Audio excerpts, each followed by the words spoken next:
म्हणून बीड जिल्ह्यासाठी आनंदाची बातमी। लातूर जिल्ह्यामध्ये देखील हा पाऊस जोरदार पडणार आहे म्हणून लातूरकरांसाठी आनंदाची बातमी। अवकाळी पाऊस असणार आहे म्हणून शेतीचे काम करण्यासाठी चांगले आनंदाची बातमी। त्याच्यानंतर धाराशिव जिल्ह्यामध्ये देखील खूप जोराचा पडणार आहे म्हणून धाराशिव जिल्ह्यातल्या शेतकऱ्यासाठी आनंदाची बातमी।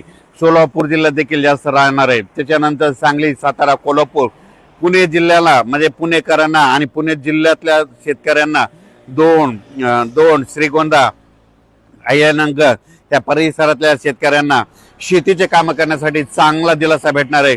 म्हणजे आज आणि उद्याच्या दिवस चांगला पाऊस पडणार आहे म्हणून हा अंदाज लक्षात। हे 22-23चा पाऊस पश्चिम महाराष्ट्र, मराठवाडा, कोकण पट्टी, आपला घाटमाथा ह्या परिसरात अवकाळी स्वरूपाचा भाग बदलत राहणार आहे म्हणून हा अंदाज लक्षात येतात। हा पाऊस मात्र विदर्भात मात्र जास्त पाऊस नसणार आहे म्हणून विदर्भातल्या शेतकऱ्यांनी अंदाज लक्षात येतात।